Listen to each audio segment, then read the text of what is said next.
Olá, alunos do sétimo ano, tudo bem com vocês? Sejam bem-vindos aí a mais uma videoaula de ciências. E na aula de hoje nós retomaremos aí o conteúdo sobre o grupo das plantas. Nós vamos estudar aí então, galera, o reino Plantae, que é o reino aí na ciência destinado ao estudo das plantas, certo? Existem aí 5 reinos, que é o reino Monera, que atua no estudo das bactérias. Temos o reino protista, que é o reino que atua aí no estudo dos protozoários. Nós temos aí também o reino animalia, que estuda os animais. E nós temos o reino fungi, que é o reino destinado aos fungos. Mas agora nós só vamos ver aí o grupos das plantas. Vamos lá? E existem 4 grupos de plantas. Existem as briófitas, pteridófitas, gimnospermas e angiospermas. Cada um desses grupos tem uma característica especial para essas plantas, seja pela presença ou não de tecidos vasculares, que são aqueles tecidos como se fossem as veias do nosso corpo, que levam água e nutrientes para a planta, ou também de acordo com seu potencial, sendo também aí de acordo com a presença de sementes ou frutos e flores também que dizem a diferença dessas plantas, certo? Bom, então para isso peguem o livro didático de vocês e me acompanhem lá na página 37, que o primeiro grupo de planta que nós vamos estudar aí são as briófitas. Então, galera, aqui nós temos as briófitas. O que são as briófitas? No geral, são plantas rasteiras. São aquelas plantas rasteiras, que está, por exemplo, os musgos. Os musgos aí são exemplos aí de briófitas, que são aquelas plantas rasteiras, não é? A grama e entre outras plantinhas pequenas. Quais são as características que as tornam um tipo de briófitas? Olha só, elas são avasculares, ou seja, significa que ela não tem vasodutores de seiva. A distribuição de nutrientes nas briófitas são distribuídas pelas células, ou seja, de célula em célula é distribuída esses alimentos e também a água, já que ela não tem vasos condutores. Por que ela não tem esses vasos? Devido ao seu tamanho. Como ela é uma planta muito pequena, então não há necessidade, já que ela não apresenta raízes, caules e folhas, ou seja, ela é tudo um corpo só, e como é um corpo pequeno, então os nutrientes podem ser passados por todo o corpo dela. Outra característica, e ela é uma espécie pioneira. O que quer dizer isso? Que as briófitas, elas nascem principalmente aí sobre o solo e também sobre rochas, ou seja, formando aquele tapete verde. E naquele tapete verde, aquilo ali é úmido, ou seja, tem muita presença de água, tornando aquele solo ali fértil. Por isso que ela é uma espécie pioneira, porque é ela que melhora aquele solo ali, aquela quantidade de briófitas. E as briófitas, como eu já falei com vocês, ela não apresenta raízes, caules e folhas. Ela é uma planta só, chamados aí, né, os rizóides. Para as raízes, cauloides e as folhas, tudo junto em uma única planta. Nós temos aí também nas briófitas que ela possui 2 tipos de reprodução, que é a alternância de gerações. Por exemplo, nós temos aqui a reprodução assexuada, que é aquela reprodução em que não precisa dos 2 materiais genéticos, não precisa do masculino e nem do feminino. O que acontece? Os esporos caem no chão e são levados pela água e pelo vento. Então, esses esporos são levados para outros locais. É um tipo de reprodução que faz com que essas plantas se dispersem aí pelo mundo. E a outra é a reprodução sexuada, que é quando a água leva os gametas masculinos até os gametas femininos. Isso aí é a produção onde que ocorre os dois fatores aí, o fator genético masculino e o fator genético feminino. Então, por isso que onde tem briófitas é um local úmido, porque ela necessariamente precisa da água, da umidade, para ela poder sobreviver e também alternar suas gerações. Continuando aí, galera, agora nós temos as pteridófitas. Vamos lá? O que são as pteridófitas? Está lá na página 38, galera, olha só. São plantas de pequeno porte. E exemplos são samambaia e xaxim. É claro que tem outras, como as avencas e também as cavalinhas. Só que olha só, as pteridófitas, elas já têm aí um tamanho bem maior do que as briófitas. As briófitas são plantas rasteiras. Mas então vamos aí às características, o que tornam elas pteridófitas? Além do seu tamanho, nós temos aqui outras características. Olha só, primeiro que elas são vasculares, ou seja, diferente das briófitas, elas possuem vasos condutores de seivas. Isso porque, galera, pelo seu tamanho, então ela tinha a necessidade de ter esses vasos para que os nutrientes e a água fossem levados para todo o corpo da planta, certo? Bom, como ela tem um corpo grande, então a gente pode sim identificar aí a raiz, o caule e as folhas dela. Já dá para a gente ter uma noção aí sobre as pteridófitas. Algumas plantas, galera, possuem o caule horizontal, que é um caule subterrâneo. Por exemplo, aí, as samambaias, eu não sei se você já percebeu, o caule dela fica meio que enterrado aí na terra aí da onde que você coloca ela. Esse caule horizontal ele é chamado de rizoma. Você pode ver aqui, ó, mais embaixo aqui, ó, esse caule subterrâneo, como é a formação dele, certo? Olha só, assim como as assim como as briófitas, as pteridófitas também apresentam a alternância de gerações, ou seja, tem aí a reprodução sexuada e assexuada. Bom, não sei se você já parou para pensar, nas samambaias tem pequenos pontos vermelhos sobre as folhas. Esses pigmentos vermelhos são chamados de soro. E quando a planta cresce, esse soro ele aumenta de tamanho e solta uma espécie de pó. Esse pó, galera, são os esporos. E quando esses esporos eles caem aí no solo, e se for um solo úmido, eles vão gerar uma espécie de prótalo, certo? Uma estrutura pequena e delicada. E é lá que são produzidos os gametas femininos e masculinos, dando origem aí a novas plantas. E as pteridófitas têm uma grande importância ecológica. Primeiro, para manter a umidade do solo e também para servir de abrigo e de alimentos para animais pequenos aí, ok?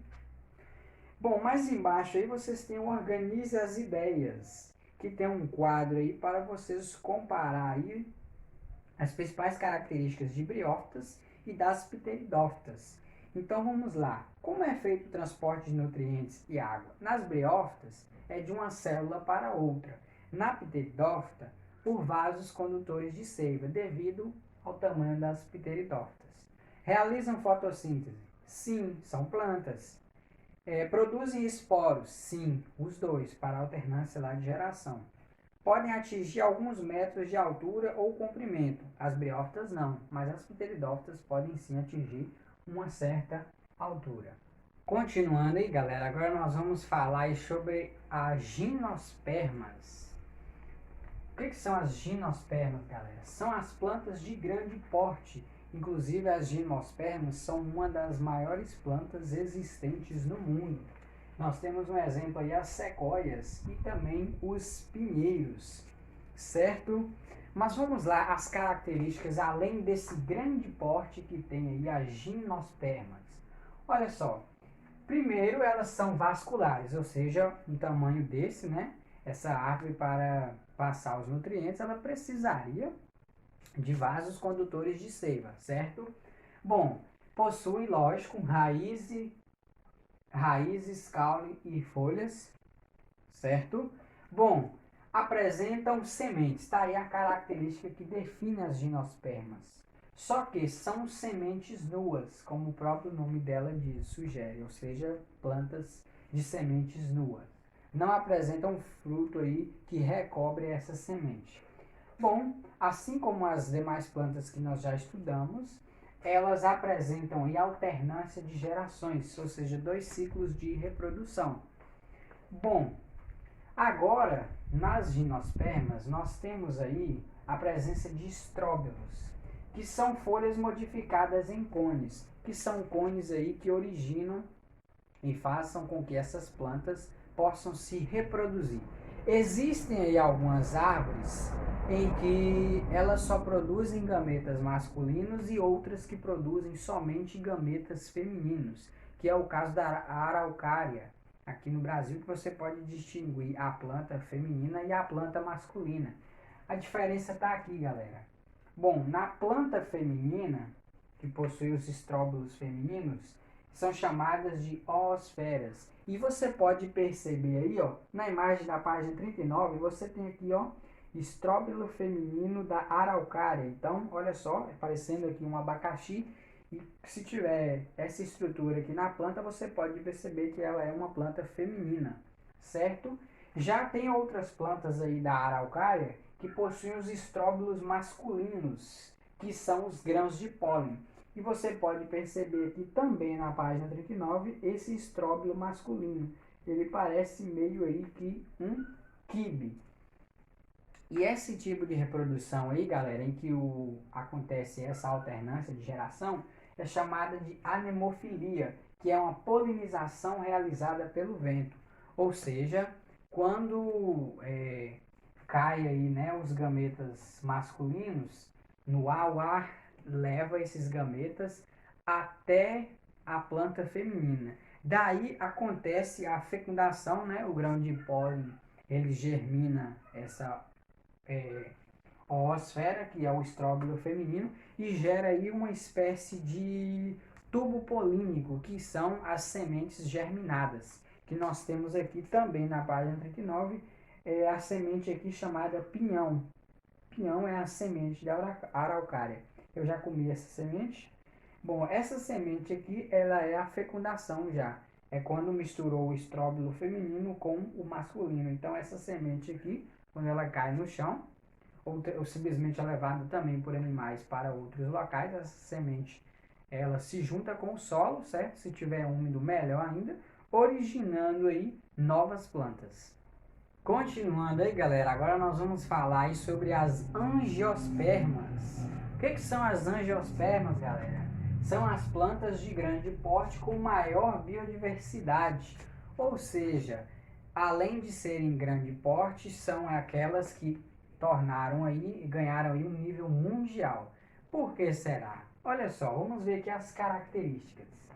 Já de cara aqui nós temos uns exemplos de angiospermas, laranjeira, mangueira, certo? Características são vasculares, lógico, são plantas grandes, que possuem raízes, caules e folhas, então por conta disso elas precisam de vasos condutores de seiva. O que acontece, gente? Apresentam sementes revestidas por frutos. Opa! Sementes revestidas por frutos. As sementes agora não são mais nuas, e sim revestidas por um fruto. Nesse caso aqui, essas sementes não são tão resistentes quanto as sementes das gimnospermas. Então, o que acontece aqui, galera? Nas angiospermas, elas possuem os frutos, e esses frutos aí servem de alimento para outros animais. O que acontece? E até mesmo para nós, seres humanos. O que acontece? Quando o animal ele alimenta desse fruto, ele é levado essa semente para outro local. E no local que cair essa semente, seja pelas fezes ou por restos aí das frutas, essas sementes vão se transformar em uma nova planta. Por isso que elas ganharam aí um nível mundial, por conta da facilidade da reprodução dessas plantas. Continuando aí, galera, elas apresentam também flores. Por que flores?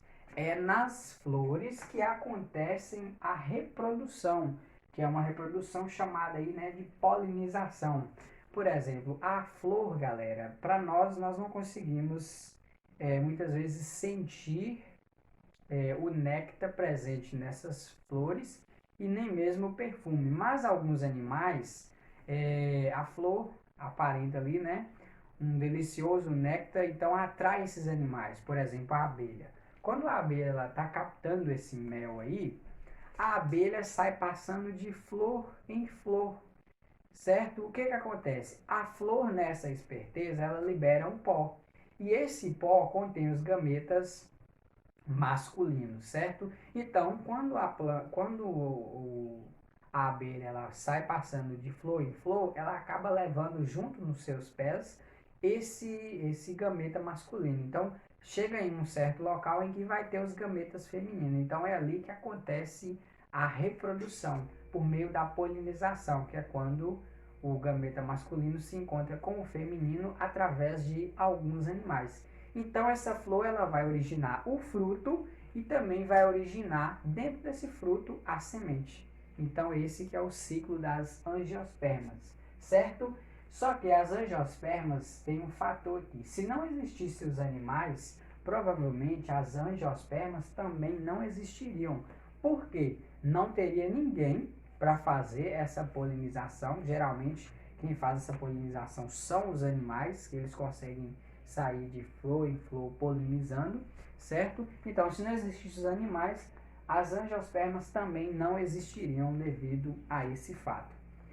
Muito bem, galera. Para a gente finalizar aqui, eu fiz um esquema para vocês para diferenciar aí esses 4 tipos de plantas. Vamos lá? Bom, nós temos aqui, né, o reino das plantas, que é o reino plantae, e esse reino, primeiramente, se divide em avasculares e vasculares. Vasculares são aquelas plantas que apresentam vasos condutores de seivas. Aquelas que são avasculares não têm esses vasos, então, portanto, quem pertence a esse grupo são as briófitas, aquelas rasteiras, a primeira que nós estudamos. Já as vasculares se dividem em 2 grupos. Temos aquelas sem sementes e nós temos aquelas plantas com sementes. Sem sementes, nós temos as pteridófitas, que são aquelas plantas de pequeno e de médio porte, certo? As com sementes se dividem em 2 grupos. Nós temos as sem fruto e aquelas com fruto.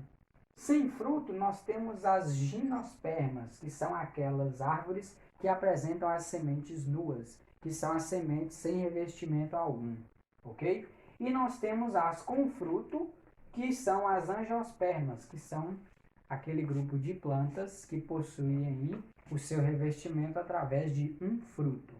Agora, galera, vocês vão fazer aí os exercícios da página 41 e 42 do livro didático de vocês. E lá no livro de atividades, vocês vão fazer a página 23 e a página 24. Bons estudos para vocês e até a próxima aula.